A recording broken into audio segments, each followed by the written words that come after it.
What's up, guys? Welcome back to the Light and Lamp Podcast. I am here with Steve. Hello. It's only talking. My tongue just got twisted. God damn it. He's making his season debut. He's just shaking off the rust here. And in this week's episode, it's really like the first week and a half of the season so far. So as much as there is to talk about, we're going to save some of that for maybe the coming weeks. Obviously, with most teams at this point have really only played like 2 or 3 games. 4 games, yeah, like 4 games at the most, maybe. So, there's some significant injuries and stuff we could talk about. The season's starting to get rolling, but we're going to be doing a top 5 at each position list today, as well as some breakout candidates, just kind of giving a little bit more depth to the season preview and whatnot. So, yeah. Like I said, probably starting next week, we'll be talking, our usual schedule. We'll talk about news and some teams and stuff, maybe what's been going on. So, so we'll start with the centers. I think that this list for me was the easiest one to do, just because I feel like there's like 3, like you really can't argue, I think 3 of them, and then you can kind of make arguments for maybe the bottom 2, but we'll start with the top 5, and then we'll go into some honorable mentions, and then we'll just go from there. So my top 5 centers, number 1, Connor McDavid. I mean, slam dunk, duh. Hello. He's a home run, bro. Like, if you don't say Connor McDavid, it's kind of just like, bro, what sport are you watching?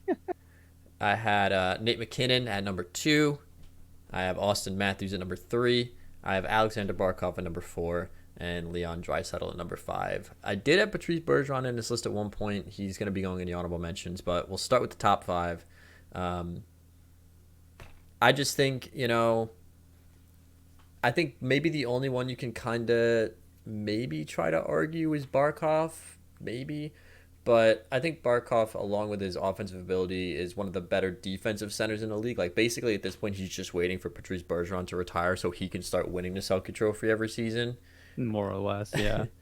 And I almost didn't include Leon because I feel like it's kind of cheating because Leon right now isn't playing center. He's playing on the wing with Connor McDavid, but he's listed as a center. And for the most part, last year he was playing on his own line. So yeah, it's kind of like a technicality, right? Like he may be kind of cheating, but when he does play center, I mean, I think he's a top 5 center in the league. So like, what are your thoughts on this list and maybe some people that you might have put in, and then at the end, if you want to give me your honorable mentions, we can go into that territory. So but yeah, so like I said to you earlier today, I'm pretty much in agreement with it. I mean, I might change the placement a little bit. I think I might put Austin Matthews at number 2 over Nathan McKinnon, and that's just because he scored the 60 goals last year, and he really was a genuine game breaker for the Toronto Maple Leafs. And that's not to take anything from Nathan McKinnon. I mean, the guy literally but he took his team to the Stanley Cup and, to the mountain, and he ascended the mountain with them. Like, he won a Stanley Cup. So it's hard to argue with pedigree like that. But, I mean, I think it's really, the list is hard to, like, challenge any of these guys, right? Because, like, even Sidney Crosby, like, at one time would have topped this list. At this point is, like, very hard pressed to crack this top 5. Like, sure, he still has like the ability and things like that, but I mean, being 35, 36 now, he's very much not the player he used to be. And not that the game's passed him by, but you get older, you lose a step or two, and the younger guys start to take these positions from you. And like you said, Patrice Bergeron's a guy that might be knocking on the door here. But I think that this is a pretty definitive top 5. I think like I said, if you don't have Connor McDavid number 1, like, I honestly don't know what sport you're watching. Like, the guy can do literally whatever he wants, whenever he wants on the ice. I mean, let's not forget he can melt the brains of some of the best defenders on the ice. I mean, like, we watched him do it to Morgan Riley, posterize the guy. I mean, he does it regularly. I mean, I have a very vivid memory of him going 1-on-4 with the Rangers last year and winning and coming out and scoring. And it was like, all right, great, thanks. Barkov, I think, slots in perfectly. To me, it's splitting hairs whether you put him 5 or Draisaitl 5, because I mean, Draisaitl's offensive game is better and he brings more of that to the ice than Barkov does. But I mean, you just can't discount Barkov's 200-foot game. The guy's just an absolute tank in all three zones, and didn't he score 100 points last year too, or he's got real close. I know he's in the 90s, but I mean, I I would say like he might have ranked higher if Jonathan Huberdeau didn't get traded to Calgary, just because like those two together were like absolute dynamite, and like the ceiling on Barkov might have been significantly higher if he still had his his Robin to his Batman. But even without him, it's going to be hard pressed to keep him out of the top five. Like I said, guy's just an absolute tank in all three zones. Yeah. So Barkov last year only played 67 games. He had 39 goals, 49 assists for 88 points. So had he played a full season, more than likely would have hit 100 points. Right. Yeah. Okay. I was thinking of Huberdeau. He had like 115 or something ridiculous. Yeah, and he's actually on my list of honorable mentions. I have Jonathan Huberdeau on the list. Other honorable mentions include Sidney Crosby, Steven Stamkos, and Patrice Bergeron. Um, it's going to be interesting to see what Jonathan Huberdeau can do in Calgary this year. Uh, his position, I think, out of all of the guys on this list, he has the farthest to fall, I think. Because, look, I mean, Sidney Crosby's reputation at this point is, like, solidified in stone, Just right? bulletproof. Like, Yeah. Like the first ballot Hall of Famer. He's going in the Hall of Fame. Steven top 10 player Stamkos of all is, time. like, yeah. And Steven Stamkos is probably, in my opinion, one of the most underrated centers in the league just because everyone talks about Braden Point and not him. So I don't really think you can do any damage to his reputation. Bergeron, his reputation set in stone. Even some of the younger guys on this list, like McKinnon, Matthews, Barkov, like there's not a whole lot at this point you can do to really knock them down. The only knock really on Matthews at this point is the fact that his team can't win in the playoffs, but that's not really on him. But it'll be interesting to see because like if Jonathan Huberdeau comes out and completely flounders in Calgary, then there's going to be some questions asked about how much Was he just riding coattails? Right, like how much was he bringing to the table versus how much the players around him were bringing to the table. And I do expect a dip in points. I mean, he put up 115 points last year. So first of all, that's not really sustainable for most players. But also, Calgary doesn't tend to score as much as the Florida Panthers do. He's not playing exactly with like the highest end elite talent in Calgary in terms of offensive power. So I do anticipate a little bit of a dip in production, but we'll see. I mean, he's 29 at this point. Like he's starting to look for his run at some things in terms of playoff success. So I don't know. I guess just like as a random aside, like how well do you think Huberdeau is? How well do you think Huberdeau is going to do this year? What is your read on that in Calgary? I mean, it's kind of tough because like it's interesting that they're playing him down the middle when traditionally he's been playing on the wing in Florida. So I'm curious how that transition for him is going to be, like moving into the middle, because it's not an easy position to play, and it's definitely not an easy position to play at the NHL level. It's a lot of responsibility, and it's a lot of responsibility that a guy who's playing on the wing might not be used to. And like you said, he doesn't have, he's not playing with Alexander Barkov or even guys like Anthony Duclair or anything like that. Maybe not like the most craziest offensive producers, but guys who definitely bring some firepower up front. I mean, Calgary's got some nice pieces. I think adding guys like Nazem Kadri also in free agency, helps to replace losing Johnny Gaudreau. But I mean, essentially, not essentially, but actually swapping Jonathan Huberdeau for Matty Tkachuk, who was honestly their best offensive player outside of Johnny Gaudreau.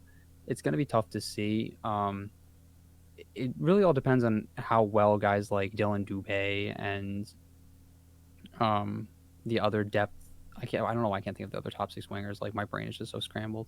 But it really depends on how like they what they bring to the table for him. Like he's not going to be as sheltered as he was in Florida, who had 3 good scoring lines. So it's just, I don't know. It's going to be interesting. I'm curious to see if he struggles in the middle, if they're just going to slide him back to the wing and see if they can just like load up with him and Kadri on one line and just try to see if they can get their big guns all together to try to power their way through the division. Yeah, I mean, like for what it's worth, Huberto's always kind of been more of a playmaker. Like he can score goals. Like he's gotten 30 goals twice in his career, including last year. But he's always definitely been more of a playmaker. Like last year, 85 assists. I mean, that's ridiculous. 2018-19, 62 assists. Like he's a pass first kind of player. So it'll be interesting to see what they do with him. But yeah, I think he's really the only one on this list that, like, if we did this list again next year, he might not be here. I'm pretty confident the rest of these guys would be in this conversation again next year. Yeah, and I think one honorable mention I'd like to bring up is like he wouldn't be in my top five, but he'd definitely probably be pushing my top 10, and it's probably Mika Zibanejad. And it's not me just being like a hometown, like, yeah, he's a Ranger, so I'm gonna put him on here. But like really, he's kind of been everything the Rangers have asked for in a number one center. I mean, he's scored 70 points in I think almost three straight seasons now. Um, so I would just, and he's also been a good, penalty killer, and he's played in all situations for us. He was huge in the playoffs for the Rangers last year, getting them into the conference final.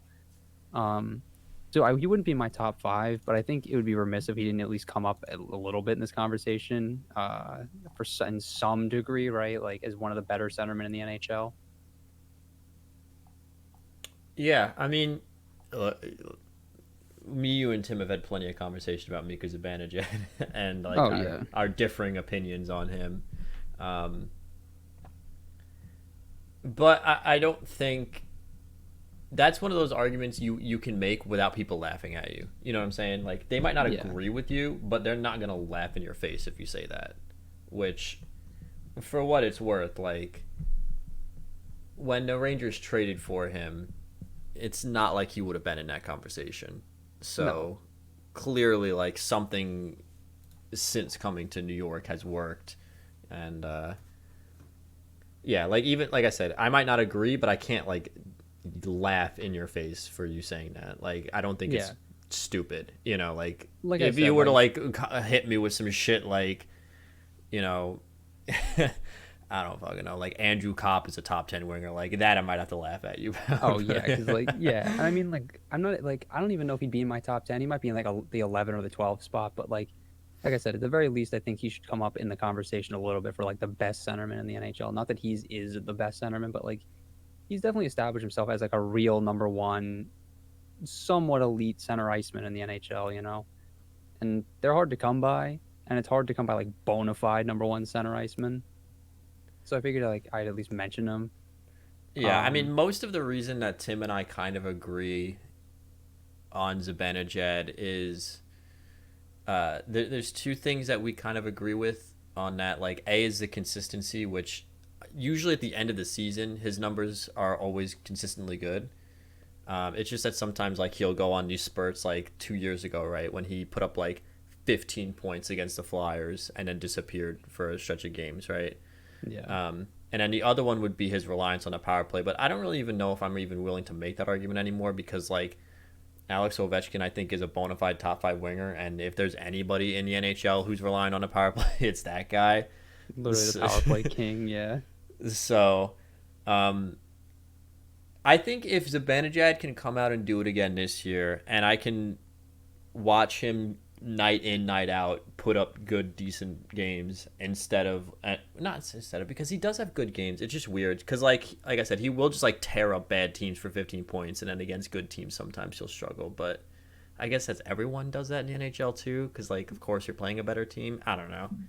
yeah, it's tough. I mean, like his consistency's been bad. I mean, it's usually like to start the year he's really slow, and then all of a sudden by the end of the year he's like red hot. I mean, this year he's starting off pretty okay. I mean, let's see if he can continue through the first like past the first four games. But I just like I said, I just thought it would be an interesting guy.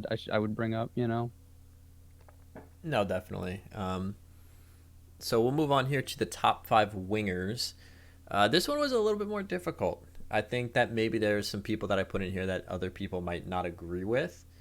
Um, so from 1 to 5, I have Mitch Marner of the Toronto Maple Leafs. Number 2, I have Artemi Panarin of the New York Rangers. Number 3, I have Matthew Tkachuk of the Florida Panthers. 4, Alex Ovechkin of the Washington Capitals. And I think this is the one that people might not be thrilled with is number 5, I have Patrick Kane of the Chicago Blackhawks. Couple of people that you maybe could put in that spot at number 5. but I'm basing this off of the fact that for the most part, Patrick Kane has been doing this shit on his own, like for the last couple seasons. Not to say he didn't have help, because obviously you have guys like Alex DeBrincat. Um, we'll get to Kirby Doc in a little bit, actually, whether or not he was actually effective on that team. But like outside of Alex DeBrincat and maybe some help from like Dominic Kubalik here and there, like Patrick Kane's pretty much been doing this on his own, and yet every season he ends up like top 6 or 7 ish in scoring, if not top 5.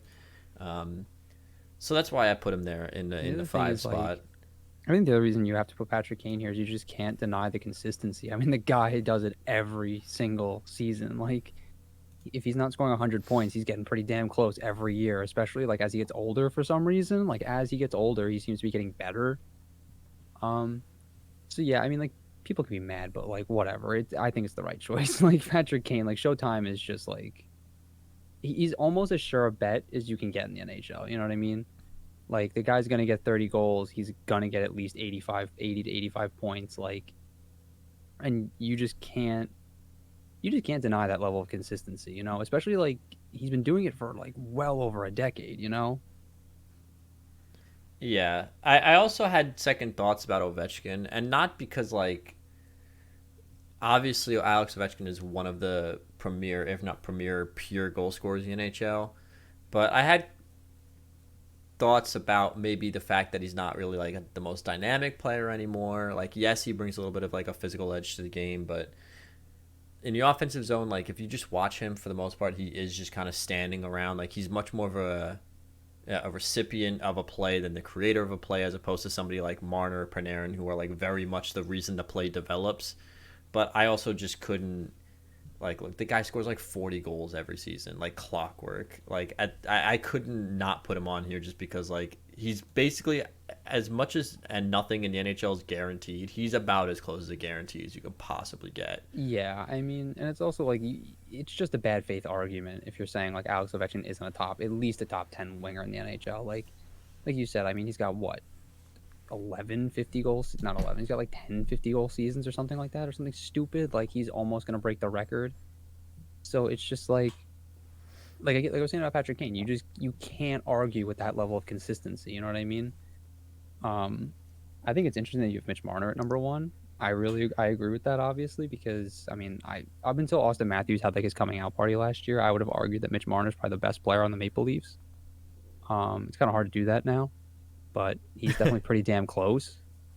I think his game is probably a little more dynamic than Austin's is, just because he brings like the playmaking ability, and whereas Austin's game is kind of a lot of goal scoring and a lot of just finding ways to put the puck in the net in like a lot of different ways, That'd be the only knock I have on Mitch Marner, honestly. Is like he's not a goal scorer. Like, he's not as good a goal scorer as some of the other guys on this list. But like, I just don't think you can argue with the talent level, and like his vision on the ice is almost unmatched. Yeah, I mean, I just think in terms of people who create open space for other players, he's up here, right? If there was a creating open ice for other players list, it would be like Marner, Panarin, and then like probably Patrick Kane, Matt Barzal would be in that list too. Who we might actually be talking about Matt Barzal next year if like Lane Lambert actually lets him be creative on the ice, but that's a whole other argument. Anyway, yeah, like Mitch Marner, Panarin, Kane, Barzal, these are guys that create ice for other people just by having the puck on their stick, right? Because I was down to Panarin and Marner for the number 1 spot, and the only reason I picked Marner over Panarin is because last year something seemed a little bit off with Panarin. He wasn't like as dynamic as we've seen him in the past. Like, he was still obviously an elite player, but there was a couple of games where he was like maybe standing still a little bit more than usual, and I don't know if that was maybe him attempting to maybe score a couple more goals by getting in a better shooting position to whatever. But obviously when you're picking between number 1 and 2, you're just splitting hairs, right? Like, at that point, it's really like it is what it is. So realistically, like, if Panarin had a more dynamic season last year, he would be in the number 1 spot. But I mean, again, like I said, you're nitpicking at this point Yeah, between. you're like trying to split the atom here. Like the thing with Panarin too is like he struggled in the playoffs to begin with, right? Up until he scored like like that crazy goal that everyone was like breaking down Zapruder film style, like in Game 7. Like he really didn't look like himself. He's looked a lot more like himself this year. Again, it's only 4 games, but I think he's like, isn't he leading the league in points right now or something? Or he's close to it. But yeah, it's splitting hairs, right? Like I don't think you're going to complain one way or the other if you have Mitch Marner or Artemi Panarin on your team. You know, both guys are like an engine that drives offense. Like they want the puck, they need the puck, and they just make the guys on the ice around them better. You know, I'm not saying that like Austin wouldn't be a great hockey player without Mitch, but like having Mitch there definitely makes Austin a better player. You know, No, I I mean don't it's know if like Austin. Ovechkin and Backstrom, right? Like Ovi Yeah, would still be a exactly. great player, but like would he be threatening Gretzky's record without Backstrom? I mean, maybe not. You know. Right, exactly. It's like would Austin have hit 60 last year without Mitch Marner helping him get there? Who knows? I mean, Austin's got all the talent in the world, but like, so does Mitch. You know, so like he definitely just elevates the game or the players around him in a way that I think is really important. I mean, so much so that he helped John Tavares set a career high in goals in what was it 2018, whenever he got there for the first time. Scored 48 goals. They split him up. Johnny T hasn't even, I don't even think he's at 30 for the Maple Leafs, like again. So like that's kind of just my point, right? Like he just makes everybody better. Yeah. Matthew Tkachuk, I think, is an interesting player. I think again, he out of all these players on this list, he might have the farthest to fall. We'll see how the things go in Florida. It's going well so far. I think he got like 2 goals in 2 games. Um, Honorable mentions, I had to put Johnny Gaudreau up there because of his incredible season last year. He's definitely not going to put up those kind of numbers in Columbus. It's just, a given fact at this point, They just don't especially have the with team. like Patrick Laine missing 3 to 4 weeks already. Kirill Kaprizov in Minnesota. I mean, if there's any single player on this list that quite literally has to do everything on his own outside of Patrick Kane, it's Kirill Kaprizov, and that's a no knock on the forwards of the Minnesota Wild, but he's like far and away the most talented player on that team in terms I of mean, his he's just offensive head and shoulders production. better than his other teammates. so, um, and Mikko Rantanen, I wanted to throw him a bone there. I would probably say he wasn't on this list because of the people around him that he gets to play with. Maybe, you could argue that he's more of a recipient. Chris Kreider is probably in this conversation. The issue is like I couldn't really justify putting Kreider and Ovechkin on the list together. Not because Yeah, like Kreider is only a power play player, but like he did put up a very high percent of his numbers on the power play, which is there's scored nothing wrong with 26 that. power play goals last year out of 52 goals. Literally 50% of his goals came on the power play. Right, and there's nothing And wrong with that, but it's oh like no, at but the can end you of the day, it's argue? like if I have a choice between a dynamic player and a net front player, it's like when Anders Lee was scoring 40 goals, nobody was really talking about him being in the top 10 because like he doesn't really what he does is very important, right? Screening the goalies, getting tips, deflections, garbage goals, all very important. But you're not going to argue that those guys are more talented than Patrick Kane. You know what I'm saying? Yeah, and the other thing with Chris Kreider, the reason I wouldn't even like, as opposed to Mika Zibanejad, who I would like wanted to bring up, Chris Kreider, I thought about, and I was like, I don't even put in my honorable mention just because 152 goal season does not make you a top 10 winger in the NHL. You know, like, and I think that's the problem with a lot of these lists is like they like to jump on guys who are like, look, they had this big year. It's like, okay, that could be a career year. He could never do that again. Chris Kreider's highest career total before this was 28. You Yeah. know, so like this year, and look at it this year. I mean, he's got I think he's had 2 goals through 4 games, but like he's not nearly as lethal as he was. He's getting stuffed a lot more at the front of the net. Guys are playing him a lot harder. You know, so the goals are probably gonna be fewer and far between. I still think he might hit 30. He might hit 40 if he gets real hot, but like it's tough to say because, like you said, he's so reliant on the power play, and he's also really reliant on kind of flukes, you know, like getting his stick on pucks the right way, finding rebounds, cleaning up trash. Like he's not a guy that's gonna like come in, break three defenders' ankles and rip a shot top shelf. Like it's just not gonna happen. Like he just doesn't do that. Um, my honorable mention that I wanted to bring up was Nikita Kucherov. And I Mm. know he's had kind of like a couple of rough. He hasn't been the same player as he's been, but like he's also had some injury problems. But that's also because the Lightning like to pretend he's hurt. So like, go, who knows? But I do think just like the talent level is there, and when he is playing for them, he is an elite player and he can be a game breaker for them.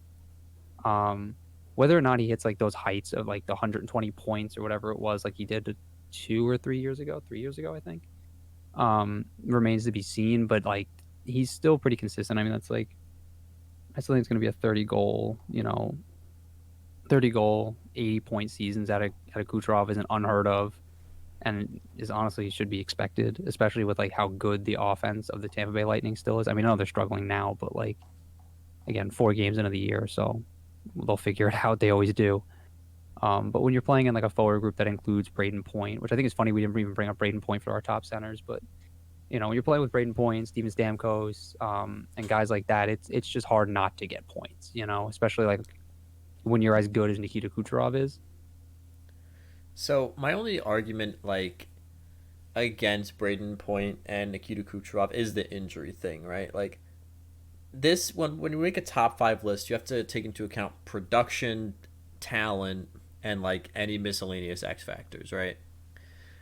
It's the production and talent and stuff are there for these two guys, but it's hard to say when you're only playing, like half the games or three-quarters of a game in a given season. I mean, like Ovechkin, Mr. Consistency, like he only misses like one or two games a season, if that, Yeah, and it's usually too like a suspension because he doesn't want to go to the All Star game. As But yeah, opposed to to your like point, Kucherov, who only played 47 games last year, 68 games the year before, and his numbers are really good. But it's like at some point when this guy's not even playing a full season, consistency across a full season is harder to do than being good for like half a half of it. year. Yeah.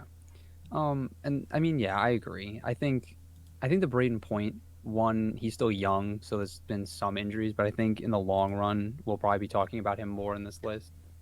Whereas Kucherov's a little older, and yeah, he just can't seem to stay healthy. And then like, well, and the other thing with Kucherov is like how many of these injuries are like real.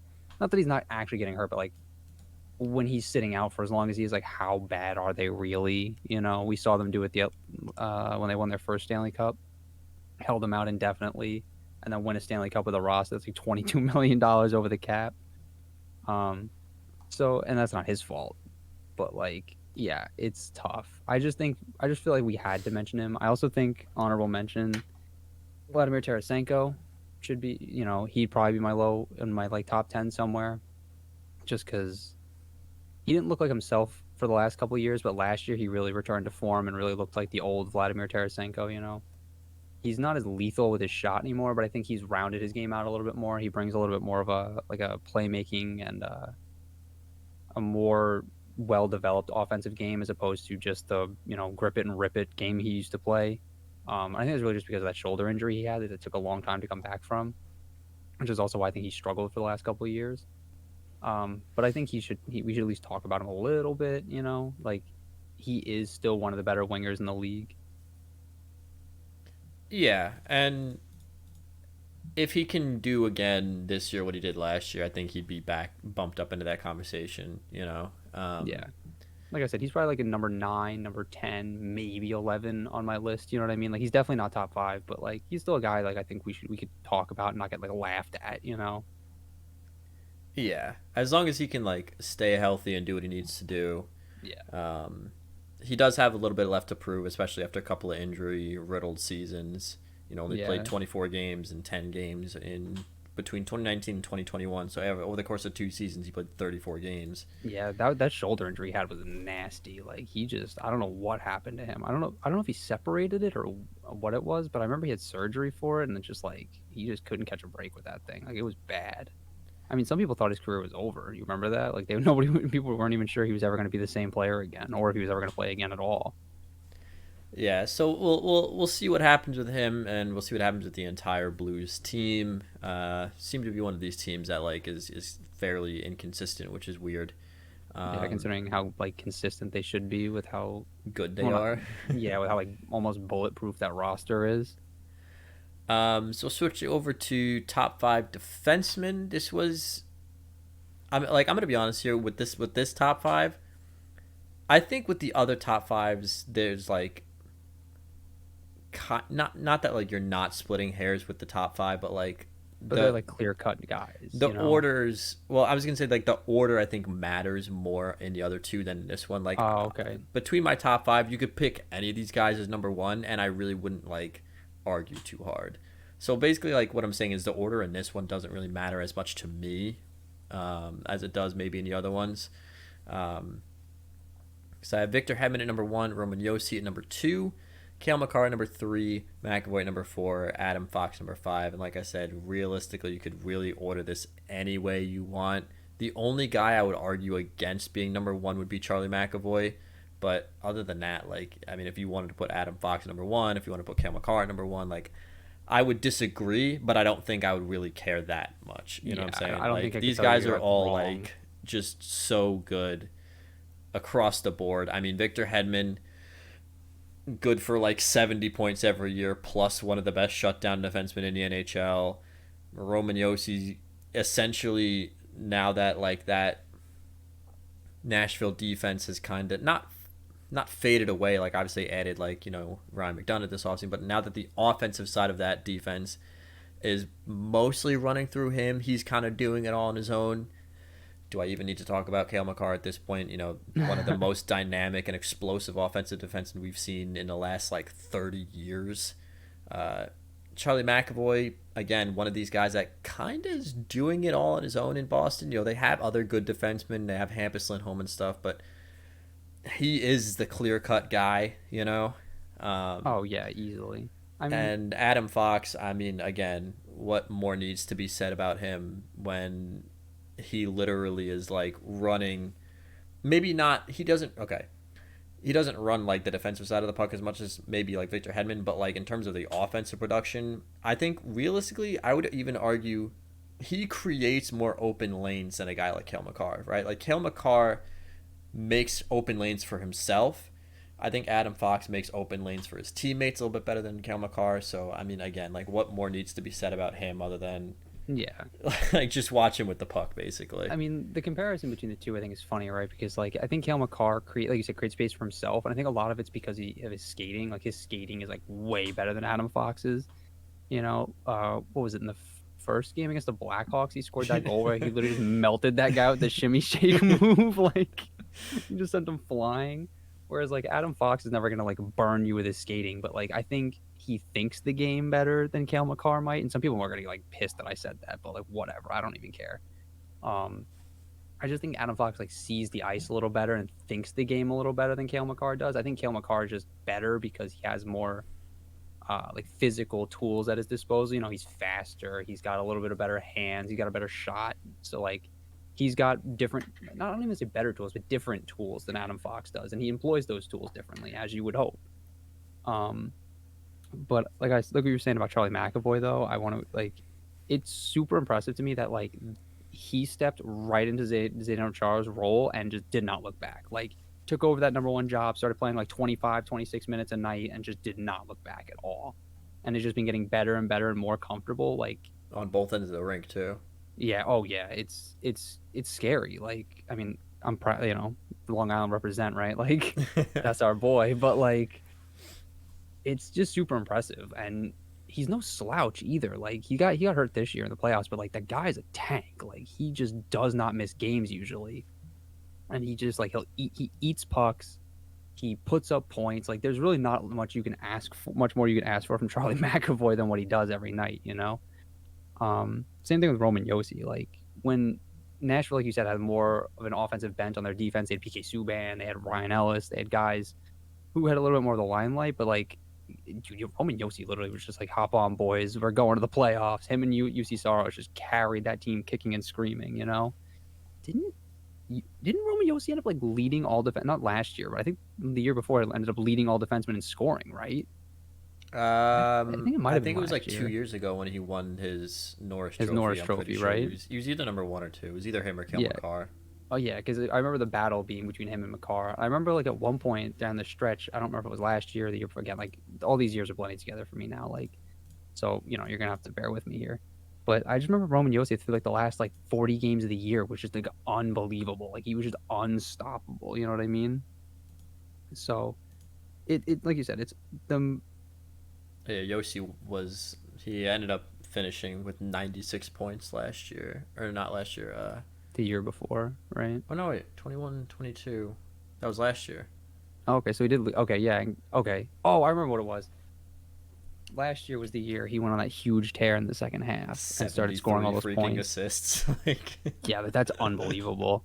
Um, I remember because we had this conversation last year, and I remember arguing that Cale Makar deserved the Norris Trophy over Roman Yossi, even though Roman Yossi outscored him because Roman Yossi's second half was better than Makar's, but Makar's consistency over the whole year is really what should have won it for him, and it did. Anyway, semantics aside, right?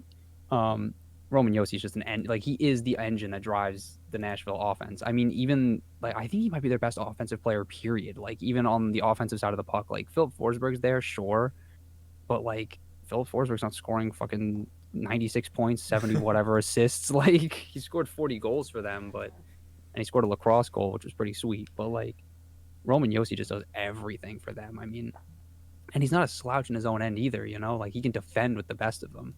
And he's not the biggest guy, so he's not like running guys through the boards and like, throwing guys all over the rink, but like he defends just as well as Victor Hedman does, I think. Like his stick positioning is elite.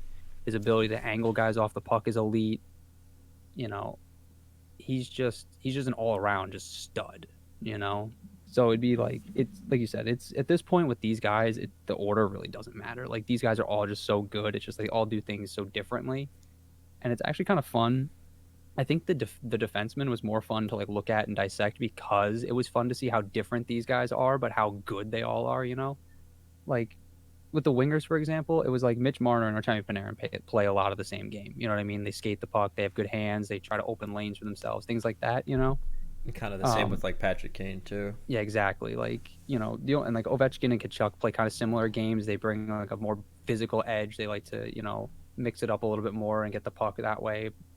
I would say Kachuk though has like, he is a little better with the puck than Ovechkin is, but with the defensemen, it's like, Cale Makar and Adam Fox are the two of the most elite offensive defensemen in the league, but they play the game totally differently. Like we were saying before, Cale Makar makes space for himself. Adam Fox is looking to make space for his teammates. And I think that's just like, and you can see that just by like how their point totals rack up, right? Like Cale Makar scores a lot of goals, whereas Adam Fox might score like 5-6 goals a year, but he has like 60 something assists, which is just Freaking unbelievable. Cal McCarmel scored 30 goals last year. He's like 28 Exactly. goals. It's like I mean, he could hit 40, bro. Like he might be the first defenseman since Paul Coffey to hit 40, and I wouldn't be surprised. Cale Makar, that is. Speaking of like people that play the game completely differently, completely switching gears, my first honorable mention was Jacob Slavin, complete opposite of, I wouldn't say everyone, but the complete opposite of like Adam Fox, Roman Josi, Cale Makar, like just a shutdown guy. Like, he puts up decent points every year, 42 points last year, 36 points in 2019-20, but like when you talk about a guy who is underappreciated, underrated, and yet honestly one of the best defensemen we currently have playing. He's 6'3", 207, so he's no slouch, but he's not like a monster either.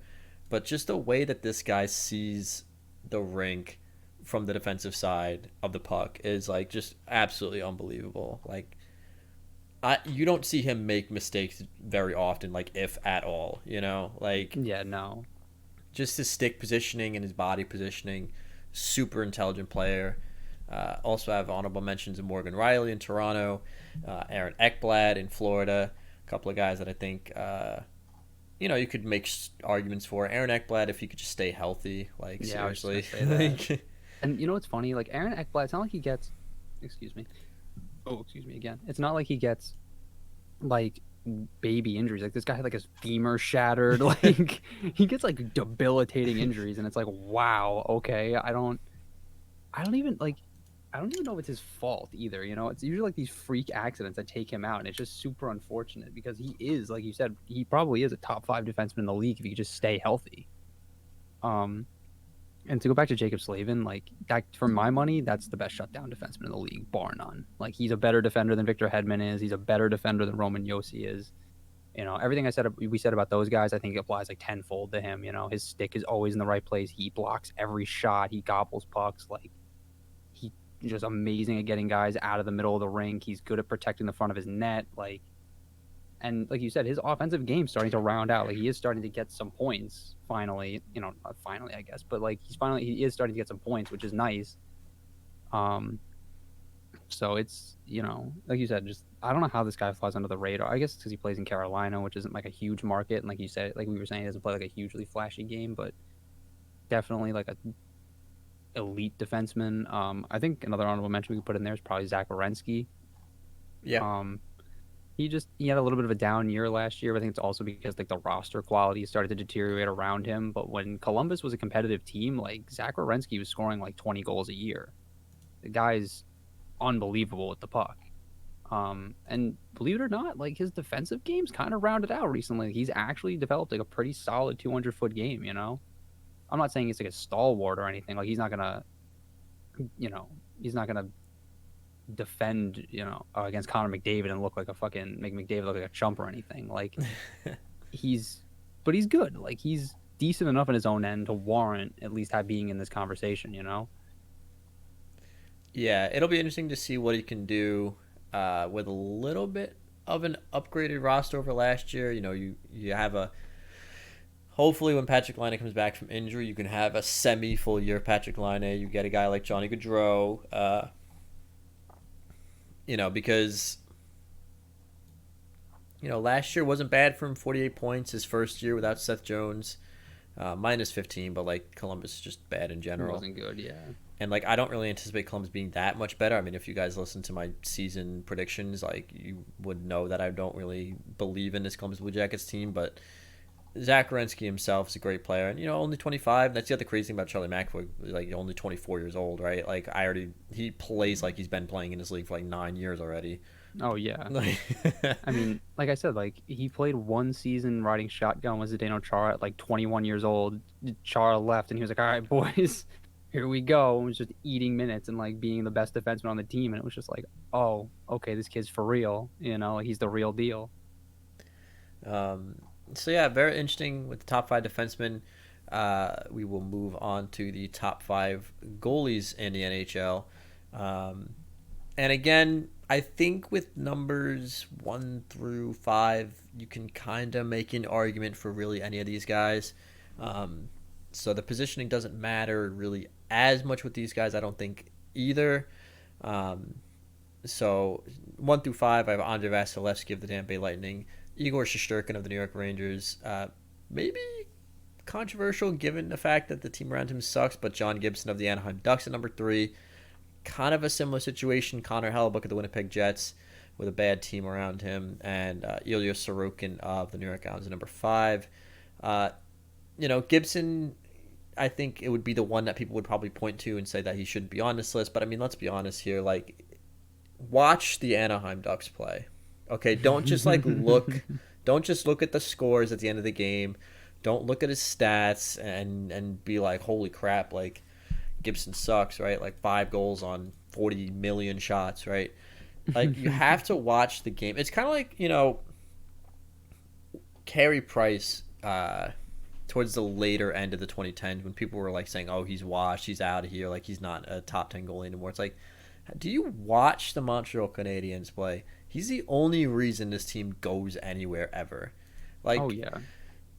Watch the quality of saves that John Gibson is forced to make on a nightly basis, and you'll rethink your position on these guys' stats real fast. That's all I'm going to say about him. And yeah. Hellebuck's the same way. Like, the quality of chances these two guys are seeing on like a nightly basis is kind of actually like nauseating to watch. Like, as a goalie, it's like it kind of almost is sickening sometimes to watch what these guys have to go through. So yeah, and I mean, to your point, I got to watch Hellebuyck and Gibson play my Rangers, and actually like one after the other. Right, the Rangers played in Winnipeg on Friday, and we played in New York. We played Anaheim yesterday, right? And like John Gibson was the only reason the Rangers weren't winning like 10-0 by the second period. And the same thing with the Islander game where they got blown out like 7-1 or whatever. Like if John Gibson wasn't in the net for either of those games. Like both New York teams would have blown them out like 10-0. Like it would have just been disgusting, you know. I mean, he was stoning like our best players at the at the net mouth like regularly. He was making like ridiculous glove saves on Panarin. Like he stopped Panarin, I think, on 2 breakaways. Like it's not John Gibson's fault. Like the same thing with Hellebuck. Like Hellebuck won that game for the Winnipeg Jets the other night against the New York Rangers. You know, I think he made like 40 something saves to win the game. Like it was unbelievable. Like so, like I mean, I know we and you keep saying it like in private, but like, can somebody please save John Gibson? Like, please. Yeah. Can we get this guy a team? Like, I just feel bad because it's like I wish he was. Not that I wish, but like it's unfortunate because if he had been like maybe 3 or 4 years older, he would have come along right at the time that Anaheim was like highly competitive there with Freddie Anderson. And not that you know to take anything from Freddie, I just think like John Gibson's a better goaltender than Freddie Anderson is. Um, like it's just such a shame. Like he comes along right as Anaheim starts to fucking hit their downward spiral and their tailspin, and like it's just so unfortunate because the guy is so good. Like we said, like literally the only reason Anaheim is even has a remote chance of winning some of these games every night. You know? Yeah, like I said, if you're looking at his stats and you don't understand why we're talking so highly about this guy, just next time the Anaheim Ducks play, if he's playing, just tune in and just watch. It's like embarrassing. I Uh, wouldn't recommend watching the whole game because like you'll probably want to pull your hair out just by how like absolutely terrible the team is. But like, yeah, just watch John Gibson for like 15, like a one period, and go, wow, okay, they literally let him get shelled for 20 minutes straight, and it's only 1-0. Okay, yeah, and then we have a trio of Russian goalies. I mean, the Russian netminders have been really coming into their own lately, and shit. I mean, one of my honorable mentions is Sergei Bobrovsky, another Russian goaltender. Sorokin, Shesterkin, Vasilevsky. I mean, again, with these three guys, you can really, I think, talent wise, they're all pretty much on par with each other. The only reason I put Vasilevsky at number one over Shesterkin is because Vasilevsky has been doing it a little bit longer with a little bit more playoff experience, but that's not really Shesterkin's fault. He's just not as old. yeah, That's really what I that mean, comes down to. yeah, we've had this conversation before, right? Where it's like Igor Shesterkin, you know, might be the best goaltender in the league right now, talent wise, whatever. But like, you can't take what Vasilevsky's been doing year in and year out for the last like 6, 7 years and discount that entirely just because Shesterkin came in and had like a fucking monster season, you know? I mean, what was it, like 7 straight shutouts and clinching games or something? Like, Yeah, that's not an accident. no, like that's unbelievable. Like, and I mean, not for nothing, but like, you know, last year in the conference final against the Rangers, game 1 and 2, he looked kind of rusty. Their whole team looked kind of rusty, right? Because they hadn't played in a while. 3 games, 3, 4, 5, and 6, the guy was just a monster, like unbeatable, you know? Like, so it's just hard to discount that. And in terms of Ilya Sorokin, like the guy's talent level is through the roof. Like what he did on a somewhat lackluster Islander team. I don't want to say bad because like it really wasn't bad. You guys just had your whole season torpedoed by a COVID. myriad of issues. Yeah, like a whole myriad of issues, really. But like he was not at any point the problem with the Islanders. Like goaltending at no point was a problem for them.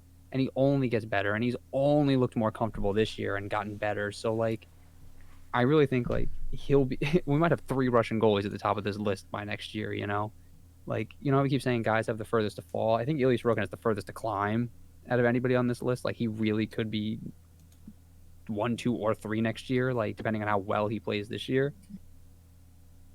Um, Yeah, it's like, and for what it's worth, the team around him, granted, when Shesterkin first got to New York, that first season, the team wasn't great. But, First 2 seasons, yeah, but last year the team was actually good. and it's also just a matter of, like, let's be honest, like, Vasilevsky and Shesterkin are almost guaranteed to get more goal support than Sorokin is, right? Like, Sorokin's playing kind of on, like, a thin wire most of the time.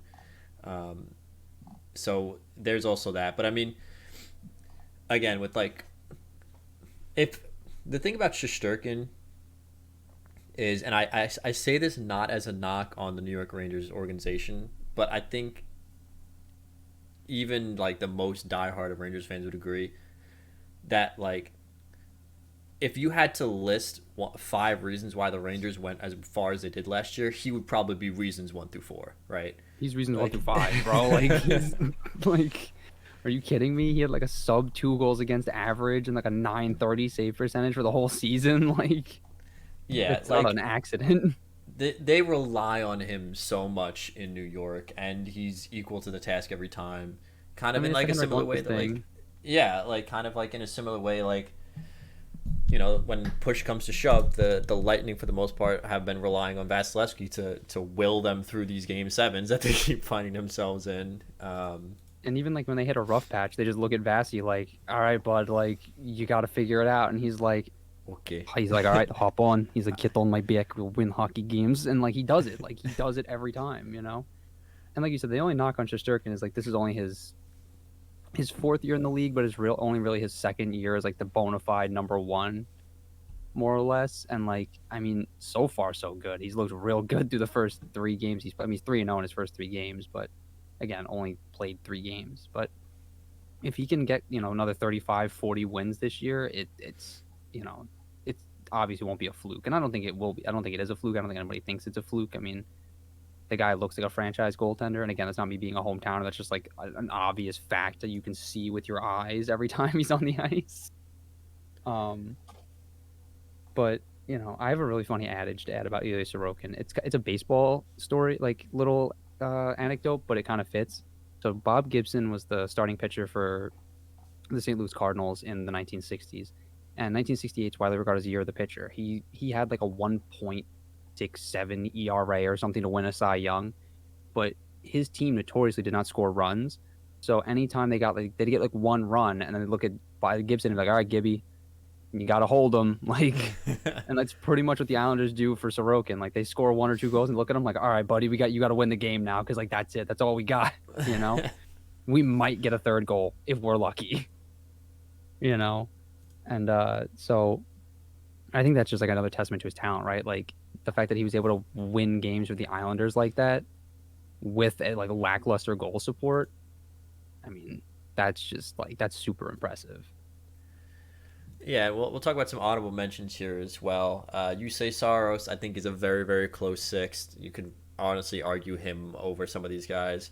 Jacob Markstrom in Calgary, Sergei Bobrovsky in Florida, and I wouldn't put him in this list just yet, but maybe at the start of next year, if he has as good a season as he did last year. We also might be talking about Jake Ottinger on this list Yeah, I at was some just gonna say point. Jake Ottinger too. Like, I can't put him on here just yet because last year was really the first year at a full season. But like, Yeah, holy crap, what he did with that first full season and in the playoffs. I mean, bro, kid's got a ice in his veins. Like, 954 save percentage.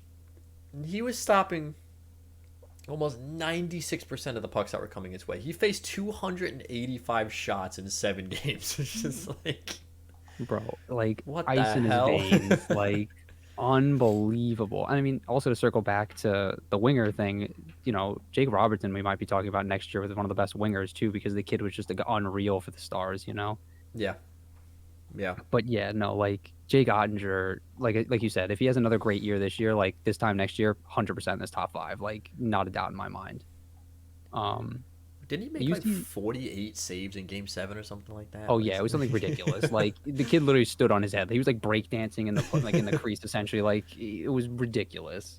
let me see if I can Just find like it. watching him do it. Like you're just like, what? 67 saves in Game 7. Yep. Like, what? It's like he's just like looking at his team, just like sweating. Like guys, please, and they're just like, nah, bro, you got this. Like shit, you've already made 65 saves, bro. Just keep going. He's like, please. And then, yeah, UC Saros, it's like, splitting hairs at this point, like with Sorokin and Saros, right? Because like either one could have been number 5 and 6 here. UC Saros was just unbelievable coming down the stretch last year for Nashville. It's just unfortunate he got injured, right? Like all this, like right as he gets them into the playoffs, he gets hurt. And like, who knows that could have been a whole different story if Nashville had him healthy for that playoff series. I mean, they played Colorado in the first round, right? Yeah, unfortunately for them. Yeah, I mean, the series wouldn't have gone any differently. I mean, it might have gone differently in the fact that it might have gone more games, but like, I still don't think they're going to win that series. But like, UC Saros literally was like, all right, like I keep saying, bro, you're just like, hop on, boys, dragging you kicking and screaming into the postseason. Like, here we go. And Jacob Markstrom has been great for every team. Well, not every team, but like most teams he's played for. He was great for Vancouver. He's been nothing but great for Calgary. I mean, he's come to trust as advertised. I was glad to see Sergei Bobrovsky come back, like get his form back after a couple of years struggling in Florida. It was nice to see him actually look like the guy that won the 2 Vezina trophies. That's Bobrovsky. He got his badge and his gun back finally.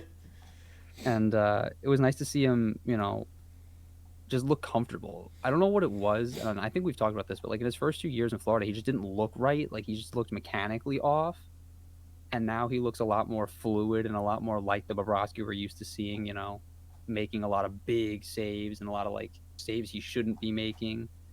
By the way, do you think the Flyers are like kicking themselves that they chose Yo Brizgalov over Sergei Bobrovsky? Look, I was a big Brizgalov defender, and I'll defend him till the day I die. Yeah, but still, that was a stupid decision. I mean, anybody would have told you that was a dumb decision.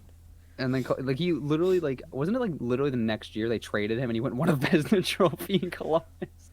Yeah, like he won 30. He won 21 games, 2 goals against average, .932, and then the season after he wins 32 games with a 2.38 and a 9.23. Like, hello. Yeah, I mean, like I said, hindsight's always 20/20, but it's just like, ooh. Even at the time, we were all like cringing at that one, but yeah, and I'm pretty sure they only got like a 3rd or a 4th round pick out of it. It was like, oh, that's a real yikes. But yeah, I mean, there's a lot of really good goalies in the league. I mean, who knows? Maybe in a couple of years we might be even talking about. I mean, Freddie Anderson could have been on this list after the year he had in Carolina last year. What's his face? His name just gave me the one from the Vancouver Canucks. Thatcher Demko? Yeah, like he's very underrated because the team around him is bad. So. I mean, if Buffalo gets good and Ukko-Pekka Luukkonen still keeps developing, that guy could be elite, I mean, there's a lot of really good young goalies in the league, and this list is definitely the one that's probably going to change the most out of the other ones going forward, right? Because I feel like a lot of these other guys are like entrenched in their positions, whereas like goaltending is such like a fluid sport. Yeah, it's a whole sport unto itself. It's such a fluid in a lot position. of ways it might be, but yeah. Yeah, I mean, you are kind of like a man on an island, right? You would know better than anybody. You're actually a goaltender. Yeah, and there's a lot of really exciting young talent. I don't really see necessarily a lot of these guys. I don't think it's necessarily that these guys are going to fall off the list of goalies, but we're just going to have more and more candidates to be pushing the top 5. Yeah, I mean, Jack Campbell could have an amazing year in Edmonton and be in this conversation next year. Like, you just never know. Like it's so fluid. And speaking of young players who are worth keeping an eye on, we have a couple of breakout candidates this year. We did one breakout candidate per division. So we'll start all the way in our home division here in the Metro and move further and further out west. And so my definition for a breakout candidate was, the true definition of a breakout, like a younger guy who hasn't really broken out yet. Not necessarily like somebody like Jack Eichel, right, who like has missed the last 3 years and could break out for the Golden Knights this year, right? I went with the more younger talent that could have a breakout year, and so we'll start in the Metropolitan Division. And my breakout candidate is Kaapo Kakko, the right winger from the New York Rangers. The reason that I picked Kaapo Kakko is because this is kind of when we start to need to see some steps being taken for a couple of reasons. One, it's his 4th year in the league. You can kind of excuse the first couple seasons. He's a 19-year-old, 18-year-old kid coming over from Finland. He doesn't speak the language. He's playing under the bright lights of Madison Square Garden, right? And then 2 seasons get absolutely like wrecked by COVID. His development track hasn't exactly been the most normal. But yeah, he's definitely this is definitely time he's got to show something, right? For a couple of reasons. One, because, okay, now, kid, it's your 4th year in the league. There's no more excuses of, you don't know how the ropes are going to go. You know how the league plays now. But also because the fact that the New York Rangers are now looking to compete, the runway gets a little shorter for some of these guys. If you're on a bad team who's rebuilding, you get a lot of time to figure it out, right? But on a Stanley Cup contending team, which the Rangers look like they had the aspirations to be, you need all hands on deck. There's no passengers on a Stanley Cup team. And so those two things combined are going to kind of put a little bit of pressure on Capo Caco.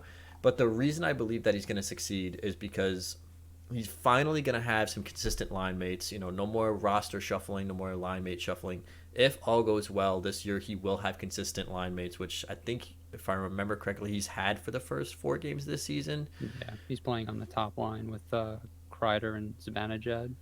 Right, so that definitely helps. Like, having consistency in your line mates is huge.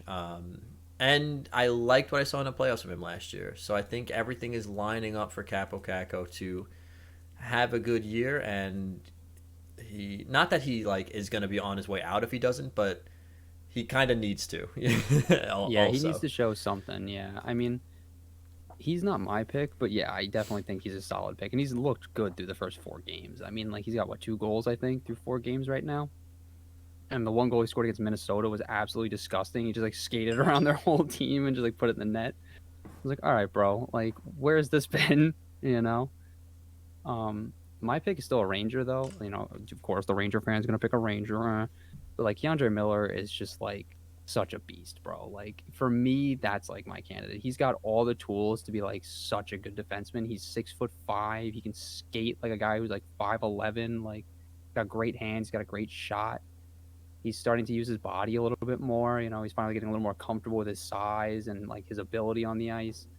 And I'm really just excited to see what he's going to do for the Rangers this year, because I think if you have Adam Fox as like your premier offensive guy, if Keandre Miller is your secondary offensive defenseman, and he's in your number 2 power play unit, that's a good problem to have.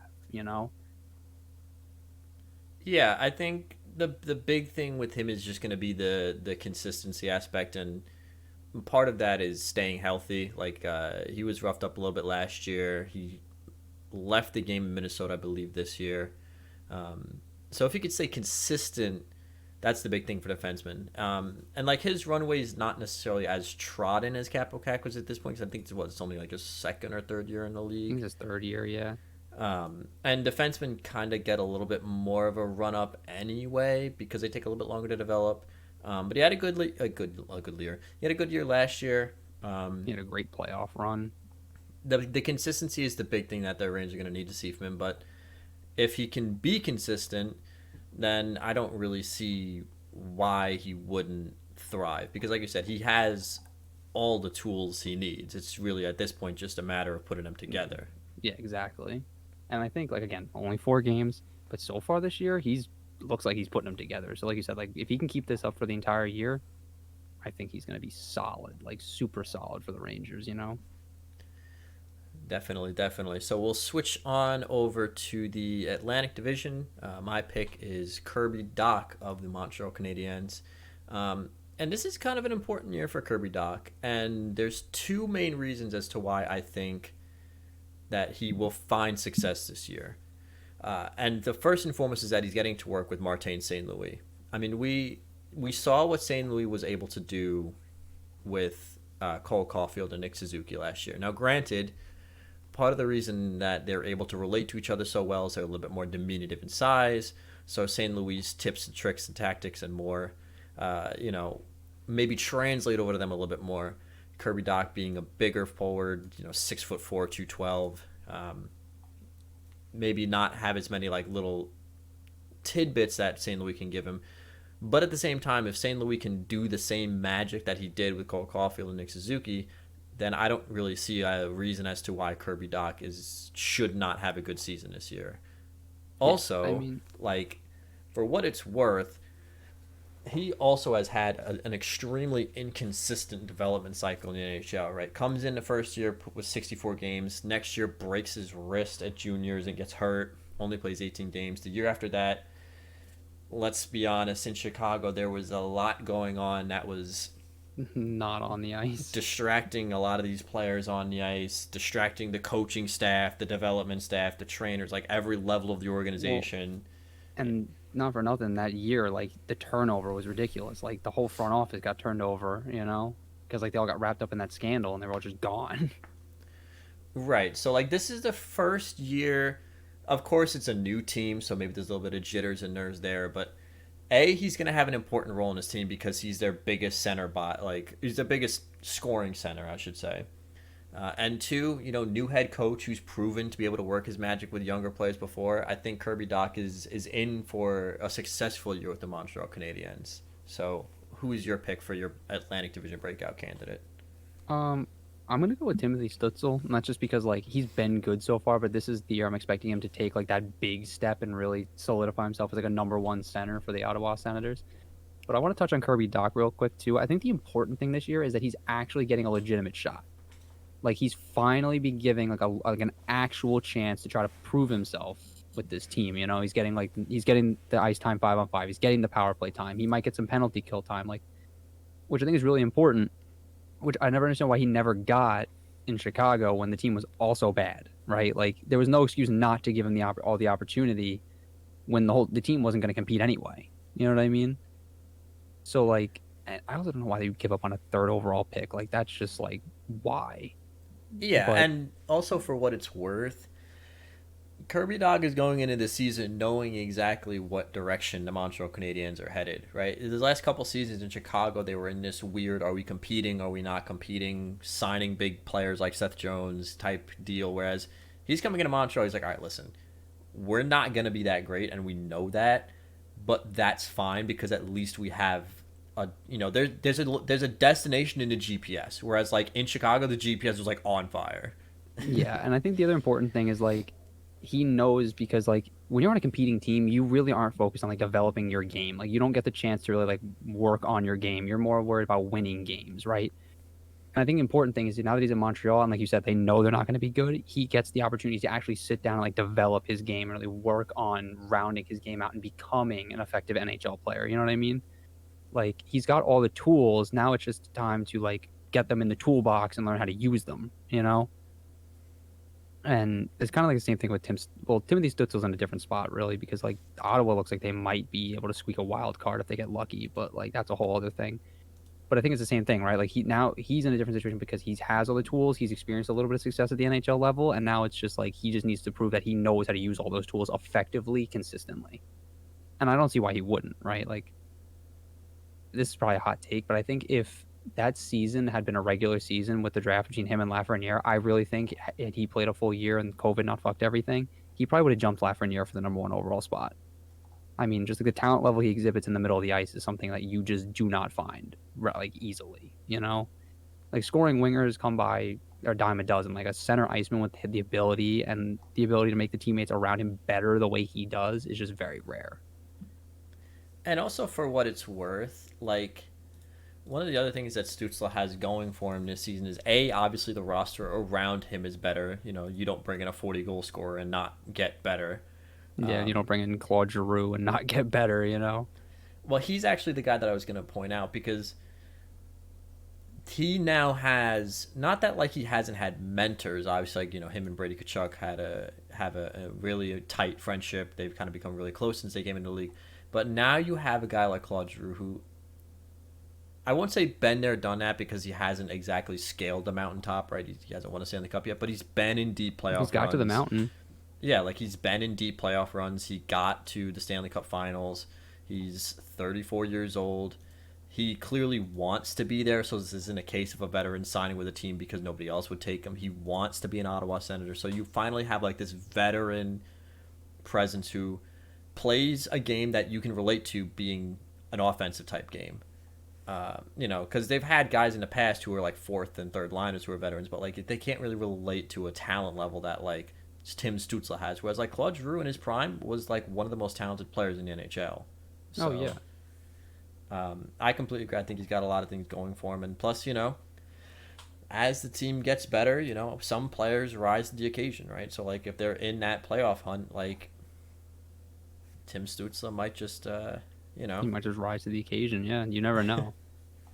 So very interesting thing going on in Ottawa. They're a team definitely to keep an eye on. They're actually playing the Bruins tonight as we speak. So swap over to the Central Division now. And I had an interesting time picking between a couple guys on this list. Ultimately, I went with Bowen Byram of the Colorado Avalanche. Bo Byram, has not ever played a full season in the NHL. 19 games his first season, 30 games last year. I think now that he's not really fighting for a roster spot anymore. Now that he knows he's going to be on the team, he knows he's expecting to be a day in, day out type of player. I think that'll settle him in a little bit. And plus, no, not for nothing, if he can stay healthy, that would help, certainly. But also, if there was one team in which you were developing an offensive defenseman, you'd probably pick the Colorado Avalanche to help him out because, like, he gets to work with guys like Cale Makar, Sam Girard, Devon Tays, like, all these guys that can relate to his style of game and help him develop that offensive flair. I think, coming off of a Stanley Cup championship in which, over the offseason you did lose a couple players, and this is the other thing, I think the Avalanche are going to be leaning on their defense even more to provide offense now that a couple of their offensive players like Nazem Kadri, who put up like 80, 90 points he put up, walked out the door. You need to make up that scoring like kind of by committee. And so they're probably going to ask Bo Byram to do a little bit more of that scoring. And so I think he's in for a big year in Colorado. So what are your thoughts? Funnily enough, I agree with you saying Byram, but I went with Alex Newhook on the Colorado Avalanche just because he has the opportunity. I mean, he's played like in the league, I think, for the last year or two. But I think this year he's actually going to get more of an opportunity to really show the talent that he has. I mean, he's a first overall. He's not a first overall. He's a first round pick for a reason. I'm pretty sure he's a top 10 pick. 2019 16th pick. 16th. Okay. I mean, still, that's a pretty high pick. But I think now that they have that hole in the middle for a number 2 center iceman, I think you might see a guy like Alex Newhook get a look there or get the opportunity a little bit. And I think the only reason I remember he got drafted out of like the junior B league out of like British Columbia, which was weird, but like he didn't actually play major junior. Because I think he was trying to maintain college eligibility, but whatever, the whole thing. It's a whole weird thing. I just remember that being like really strange to me. But yeah, like I think he has a lot of the tools. I mean, he's got great vision. He's got some decent size. But like he's very much got like a very high hockey IQ. So like the ceiling's very high. It's just whether or not he actually gets there. And I'd love to see him actually like use that, because it's not like he's not going to have weapons to play with, right? Like in that top 6, you have any number of good players to be playing alongside of. Yeah, like take your pick. So like if he manages to find some semblance of consistency and manage to use like his hockey IQ and his vision on the ice, I don't see any reason why he can't put together a really nice season this year. I'm not saying like 80 to 100 points, but like, 50, 45, 50 points out of a guy like that's solid, especially when it's his first real shot in that position, in that role. Yeah, and especially when like you said, they're going to be asking him to put up some more numbers because you did lose your number 2 center, which is not an easy thing to replace. And no. Like I said about Bowen Byram, you could pretty much say the same thing about Alex Newhook. If there was any one team in which you're developing a scoring player on, the Avalanche would be in your top 3, right? Right, exactly. And like Jared Bednar's proven that like he can both have a competitive roster and develop young talent simultaneously. I mean, he managed to do it with Cale Makar, right? So Cale Makar was great. He came into the league, he had all the talent, but he was like an unrefined diamond, Jared Bednar managed to take him, put him on a competitive team, and still refine his game to a point where he's now one of the most elite defensemen in the NHL. So, like, I have nothing but confidence in Colorado's ability to develop talent. Yeah, this was a very interesting division to try to pick from. Like, I can't really even say, like, I thought about Jason Robertson, but, like, he already put up 79 points last year, so it's not really even a breakout for him anymore. He scored 40 goals, He scored 41 goals, so it's like... It's like that's kind of already the breakout. He already had his coming out party, and then there's some guys in St. Louis, but it's like, I don't know, it's tough. It's odd. I just think that Colorado has some of the most exciting young talent in the division, which is kind of scary to really think about.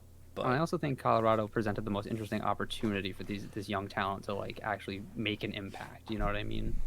Because we have a unique situation where there's not only expectations but opportunity in terms of like roles. Most Stanley Cup teams, like, you're not really breaking into the top 6 of like the Tampa Bay Lightning, No. But in Colorado, it's like there's a hole there, There's a huge hole. There's 96 points worth of hole, So, yeah, both of us are going to be keeping a close eye on the Colorado Avalanche. And going all the way over to the Pacific Division, my pick, a guy that I've been talking about for a little bit now, Arthur Kaliev of the LA Kings, a right winger. I think that when we talk about people who have the tools, I mean, this guy shoots harder off his back foot than some dudes in the NHL are shooting planted and ready for like a one timer. Like, he's got He the fires just missiles. like, and the other thing is like he's 6'2", 210, so he's a big player, and so this is like the perfect player for the LA Kings to have. In terms of like when we talk about how Quentin Byfield was like the perfect pick for the LA Kings, right? 6'5", Yeah. 220 center, learning from Anze Kopitar. You know, the fact that not only does this kid have talent, Kalia, but he's also got the size. He's like the prototypical LA Kings player, and now that he's got, he's got so many people to learn from, like Anze Kopitar, Philip Deneau, Victor Arvidsson, who can maybe relate to him a little bit more on the scoring side of things, right? Like, I mean, shit, even Kevin Fiala, who's been in the league a while now, he's got guys like that who could help him score goals. And kind of like we were talking about with Tim Stützle on the Senators, there's a little bit of an expectation now in LA that they're going to be competing for a playoff spot. And so I think Kaliev is going to get a little bit more of an opportunity to do these things. He's going to get maybe a little bit more time. They're going to be asking a little bit more from him. And I mean, kind of like with Ovechkin, like you can't teach the kind of shot that he has. He just has it. And so I think he's got everything to go going for him. Plus, low-key, Pacific Division, not the best division in the NHL. In fact, I would argue it's the worst. So he's going to have a couple of like layup type games for him to really refine these types of things. And I'm expecting big things from him. I'm not expecting him to come out and score 60 goals, but I think if he can crack 20 this year, it's only going to go up there from there for Arthur Kaliev. So what are your thoughts on the Pacific Division's breakout candidate? I'm a huge fan of Arthur Kaliev too. Like you and I always say, like how did he slide into the second round? He was widely considered the second best goal scorer in that draft behind only Cole Caulfield. Like, and he's in the second round, but whatever. My pick, I'm going to go to Edmonton. I'm going to go with Dylan Holloway. There's a guy who's finally looking to make the jump to the NHL from college, and I think, given the opportunity to play in that top six, whether he's playing with Leon Draisaitl or Connor McDavid, I mean, the opportunity's there. Like, if you can't put up points playing with either of those guys, then, like, get out of the league, honestly. Like, and that might sound mean, but, like, it's just kind of the truth. Like, you're playing with two of the most elite center icemen in the league who are known for driving offense and putting up points, and, like, there's nothing but opportunity there for you. Like, you got to seize that. And he has a lot of great tools for himself. Like he's got, I don't know if he's exactly like the biggest guy, but I don't think he's that small either. So he's 6'1", 203. Yeah. So like he's decent. I mean, he's built like a brick shit house. Yeah. He's kind of stacked. But like, he's not like the biggest guy, the tall wise, but like, I don't know. I'm just excited to see what he can do now that he's finally coming over from college, just because like he's been a pretty highly touted prospect of the Edmonton Oilers for a while. I mean, and we've seen some of their like really highly touted prospects come in and kind of flop. I mean, Jesse Puljujarvi is one thing, but like Kale Yamamoto didn't really live up to expectations after that really hot start he had. But I don't know. I'm just excited to see what he could do, and I think he has a lot of the tools. And again, like he has the opportunity to be playing with two of the best centers in the NHL. So, I mean, if you're not going to be able to put up points and have like some kind of breakout year, then like I really don't know what's good, Yeah, certainly. And, when it comes down to, not to like, again, keep beating the dead horse, but like the Oilers would be one of these teams that you'd pick to develop a scoring player with. And the Pacific Division, again, kind of being a little bit of a less competitive division is going to help in that, considering that this is his rookie season, so he is going to be learning the ropes. But also, the teams in the Pacific Division outside of like the LA Kings and some players on the Calgary Flames don't tend to be like the biggest.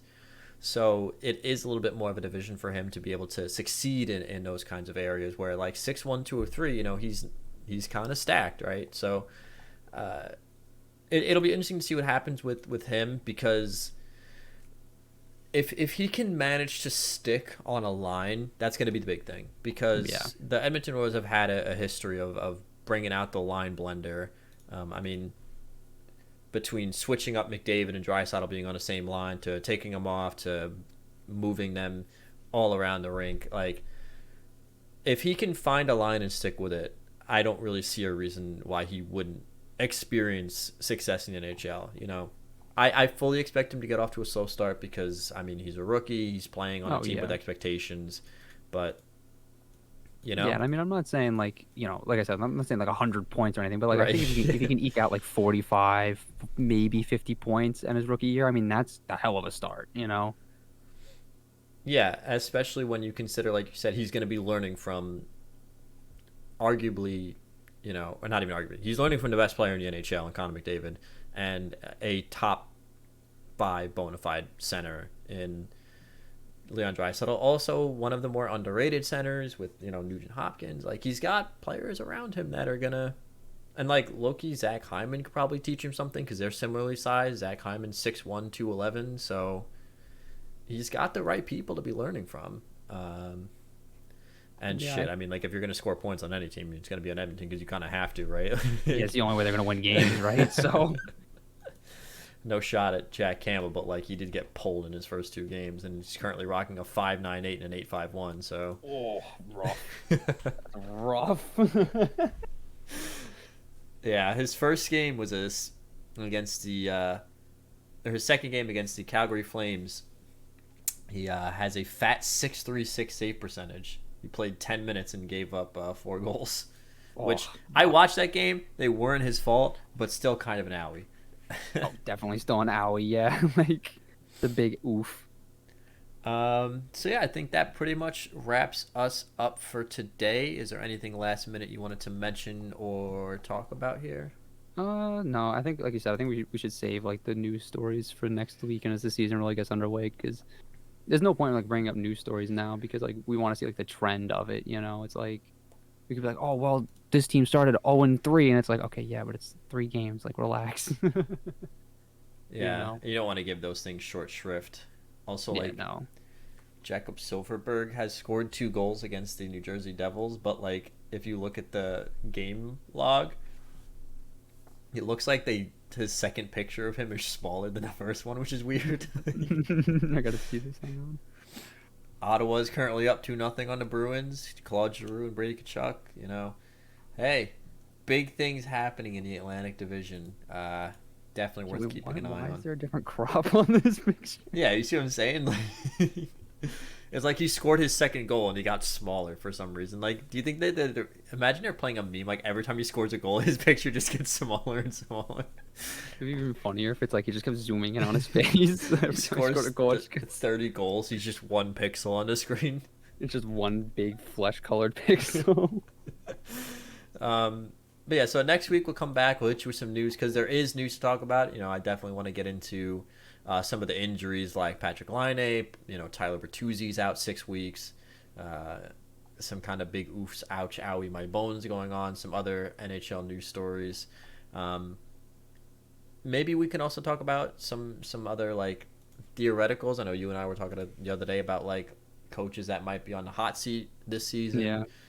So yeah, definitely some stuff to talk about. We'll definitely we'll keep an eye on things. So Philadelphia Flyers starting 2-0, like John Tortorella effect, like coming in hot. Like, I don't know what to tell you. You think he just like in camp started, he was like, all right, motherfuckers, they're throwing shit. Like they're just so scared of him. They're like, oh my god, we have to win hockey games. I mean, He'll did beat you us up. see that like picture of like all the players on the ice were just dead because I think it was like the first 2 or 3 weeks of practice. There was no pucks on the ice. He was just skating them every day. Like, Yeah, oh yeah, I saw that. They're like laying on the ice. It's like, oh my probably god. kicked the locker room. He's like, all right, bitch, we're gonna fucking. He just heard Brookston. He's like, we're gonna be the best conditioned team in the league. It's like, oh my god. You just see one of the guys just like holding like a cup of like, he's just drinking a Coke. He's just like, oh no, this is gonna be a problem. Torrell like sees it, like slaps it out of his hand. He's like, what the fuck are you doing? Tortorella shotguns the Coke. He's like, I'm the only one that gets this shit. It's like, what, coach? What are you doing? He just like tips over like the Coke machine in the hallway. He's like, none of this anymore. It's like, oh my god. Yeah, we'll definitely talk about the Flyers next week because I do think it's very interesting what's going on over there. But yeah, so thank you guys for watching, and we'll see you guys again next week.